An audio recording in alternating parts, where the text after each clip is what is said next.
Assalamu alaikum everyone, welcome to my channel. Today I have one of the most nicest and probably one of the most rare Toyota RAV4s in Bangladesh.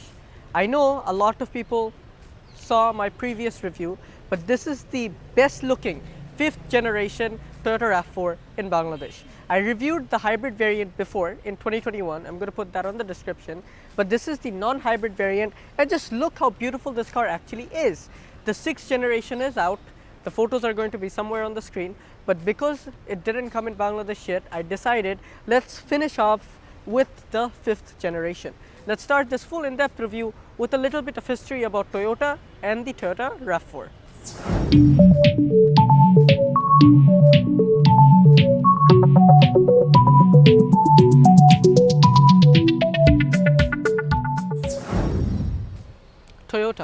Toyota is a Japanese automobile manufacturer that was founded in 1937, August 28th. Toyota is now one of the most largest and one of the most biggest car manufacturers in the world. And in my opinion, Toyota is the best car manufacturer in Japan. Let's come to the Toyota RAV4. Toyota has a lot of different variants in terms of cars, and all of them are reliable, nice, cheap, and expensive at the same time. But the RAV4 is one of the most popular cars in the international market. Before, it was really popular in Bangladesh, but when it was a 2-liter vehicle. Then in the middle, they made the car back to 2.4. So the tax structure in Bangladesh was high, and it is still high, and it will get higher. So the price point went a massive gap from the old generation to the new generation. But now Toyota is back to the 2-liter and the 2.5 hybrid, so the price has gone down again. Not because the tax structure has gone down, because hybrid and 2 liters are less expensive than the 2.4-liter non-hybrids. But when the 2-liter RAV4 wasn't available in Bangladesh, Hyundai Tucson, the Kia Sportage, these were really popular. But nothing will be compared to the Toyota RAV4 because first of all, it is reliable. Second of all, it has a very good resale value in Bangladesh. Third of all, it has a very good engine. Because the Sportage and the Tucson had a GDI engine, it faced a lot of reliability issues in Bangladesh because our fuel is not the best. In that terms, we have to understand what car to buy and what car to not. Now let's talk about the front of this car. This is a very different kind of RAV4 than other models. This is the adventure package, the top of the line, but this has more stuff to it because a base adventure package is much more different than this. This has this very nice exhaust full body kit. So at the bottom, you have these very nice chrome accents with these daytime running lights. These come with the car's body kit, but we're just going to call the daytime running lights. You have the daytime running lights on the top. You have the Toyota badge in the center. You have open here so it can cool the engine. You have the number plate slot, and thanks to Deals on Wheels for providing this vehicle to me. You have a complete different front fascia than the normal RAV4. I'm going to get inside, turn on the headlights because I just forgot about it. But here we go.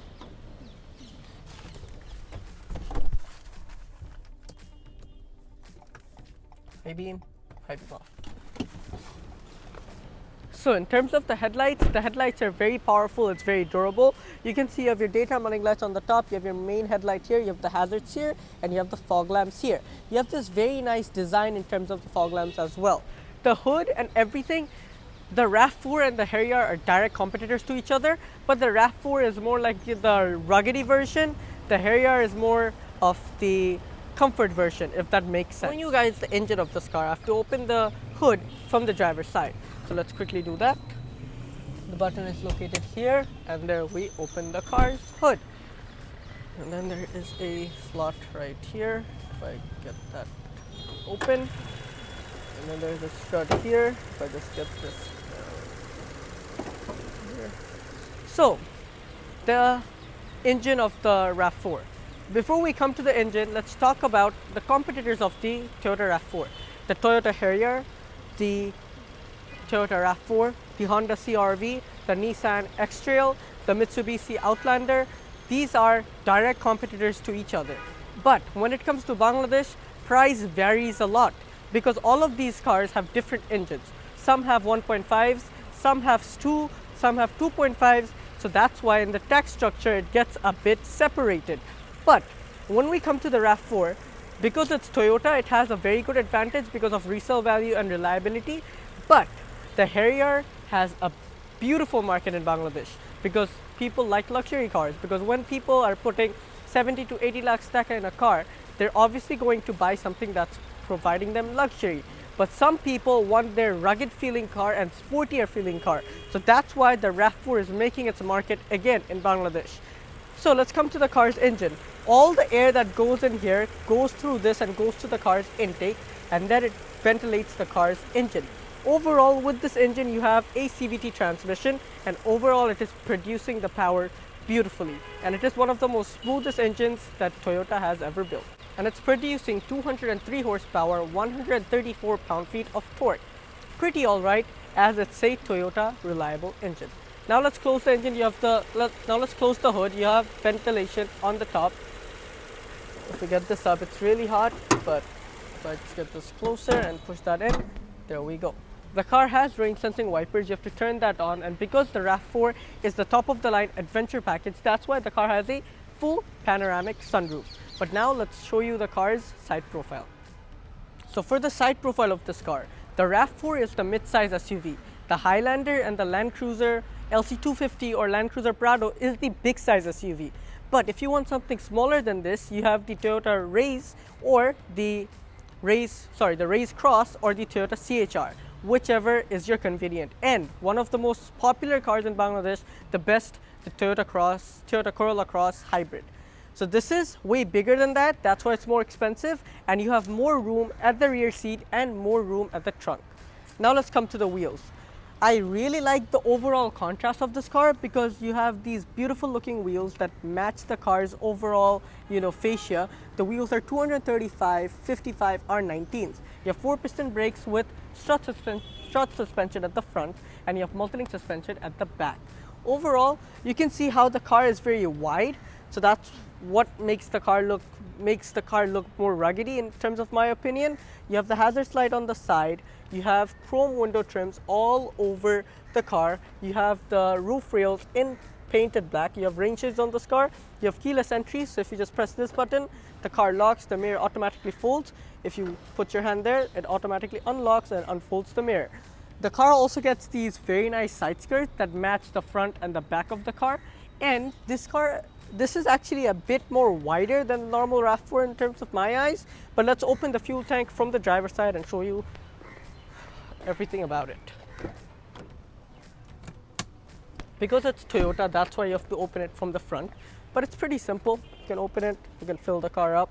It's pretty simple. And the 2-liter variant and the 2.5-liter hybrid variant both are very fuel efficient. This actually shares a lot of its inner engine with the Toyota Highlander in terms of the hybrid, and the Toyota Harrier instead of the hybrid and the non-hybrid. Now let's come to the back, but before that, how can we forget this extra piece right here that makes the car look much more wider? And you have the branding right here as well. Vortex generator that's located here matches with the front, so aerodynamic efficiency can be at its best. Now let me show you the car's rear. So for the rear of the car, first of all, I will turn on the rear tail lights and then talk about it. So let's get inside. Put on the brake, pressing the start button. This is with the full light. This is with the hazard. This is with the reverse. Now I will come outside to show you the rest. So for the back lights, you can see it is completely illuminated. You have your hazard light here, the vortex generator at the side, and then if we start going to the center, you have this piece that makes the car look much more aggressive from the rear end. You have the Toyota badge, and you have the same on the other side. If you look at the upper portion, you have the rear windshield wiper, you have the upper stop brake light, you have the shark fin antenna, and this car has a dash cam at the back as well. And it is fully recorded, so if anything happens, you have that on video. It says RAV4 right here, it says Adventure right here, so that's the package, that's the model of the vehicle. If we get down, you have the rear reflectors here, you have 2 real exhaust tips, and this ruggedy feeling rear bumper, so it makes the car look much more nicer. Reverse camera is located there. If you look at the trunk space, if we just press this, the tailgate opens up. The RAV4 actually has more storage in terms of the Toyota Harrier. because the Harrier, first of all, is hybrid, and second of all, it is more compact than the RAV4. If we get the underfloor storage up, you get a full-size spare wheel. That's very nice, so you don't, if anything happens to your tire, you can just change it up. And overall, if you need more storage, you can fold down the seats, 60-40 distribution. So for that, I have to just get this down, and there you go. The car has a 60-40 distribution for the tailgate. A lot of storage in my opinion, but if you need more, you can fold down the seats. We're pretty much it for the exterior of the car. Now we will get inside the interior. So when you open the door, the opening is pretty good, and what is the best? The interior color and the overall combination, because the complete opening is good enough for anybody to get inside. You have this very nice handle to hold on when you get inside. This car has full leather seats, you have Isofix anchor points, and it has this very nice quilting on the seats with orange stitching and orange stripes. So with this overall theme, the orange actually looks really good.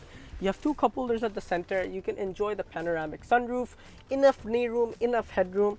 You have AC vents at the back, you have power sockets at the back, so you can charge your mobile devices. And yeah, now what else could you ask for? Now let's come to the car's other side, so I can show you the door. You have the orange stitching, you have the soft touch leather, you have the car's door handle, you have the window openers here with this beautiful grab handle, you have your cup holders, you have your speakers that has RAV4 branding.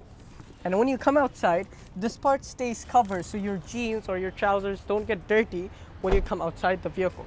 Now let's get inside the front and show you everything that I have to. But the coolest part of this car is the orange contrast actually matches with the car's vibe. So now we're inside the car and at the front seats. The overall dash is really beautiful because of how it goes and how everything is.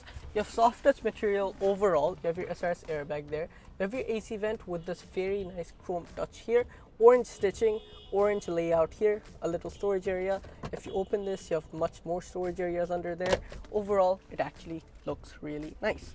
In terms of the seats, you have the semi-bucket full leather seats. You have orange stripes and orange stitching. I just love the orange. And overall, it is pretty nice how everything is. Now, if we come to the top portion, let's turn the car on. The car gets a panoramic sunroof. The front portion actually opens up. So it's not a fixed sunroof as the Toyota Harrier. The Toyota Harrier gets a fixed one. This is a opening one. So this is much more convenient in terms of Bangladeshi use. And you can also close this from there. Now let's come to the storage areas. You have a storage area here with two USB-C types.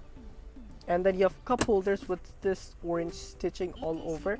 Then you have your gear knob, you have your snow mode, hill descent control, you have your drive modes, and you have your normal drive modes, you have your off-road drive modes, and your parking brake. And then you have more orange here with your power socket and your traction control button here. Now let me show you all the tech this car gets.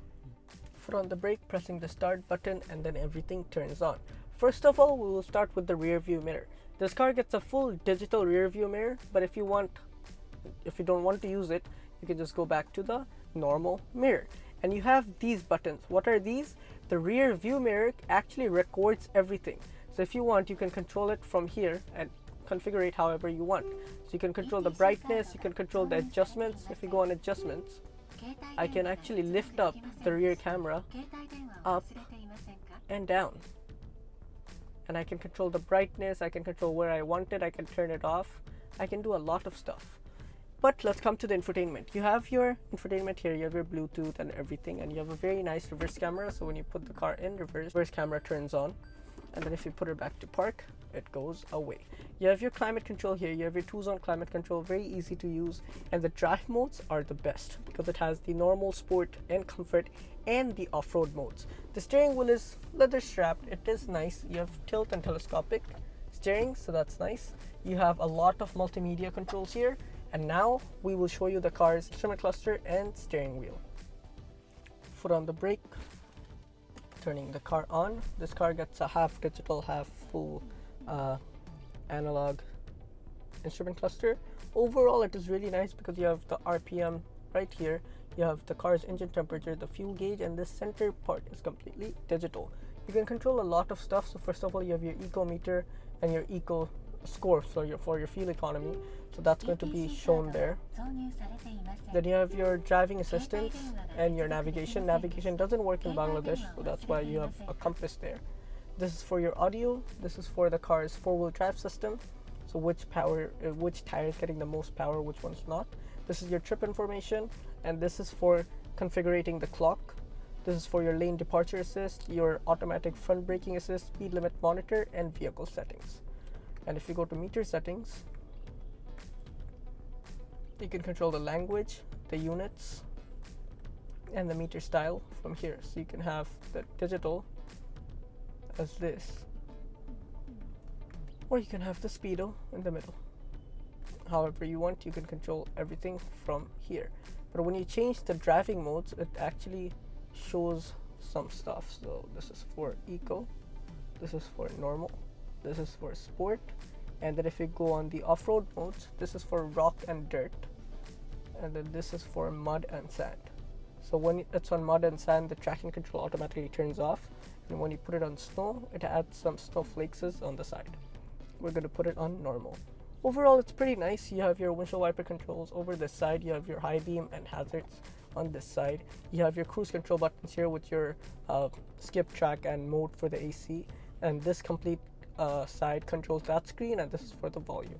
Now let me show you the car's door. First of all, you have this vent for the defogger for the windshield, and you have your tweeter on the front. And then if you come back, you have your AC vent with your AC vent closer and opener. You have this very nice chrome touch to it. You have the orange accent again, and a little bit of storage, and the orange stitching. You have your automatic headlight button. This is for your ETC, your electronic toll collection system. This is for your car's hood opening. This is for the fuel tank opening. You have the brake pedal, dead pedal, and the gas pedal here. The seat is completely powered with your lumbar support. So overall, that's pretty nice. Now let's turn the car off. Let's show you the door. The door is fully soft touch materials here. You have this very nice stitching. You have the door handle that's in like matte chrome.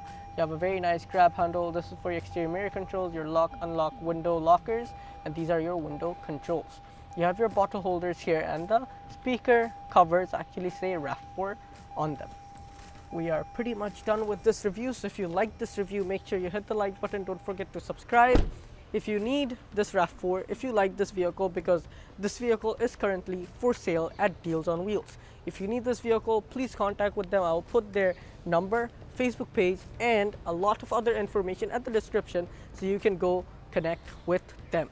In my opinion, this is one of the nicest looking RAV4s. If I had the money, I would have bought this before anybody else, but I can't afford it. So until then, I will see you at the next one.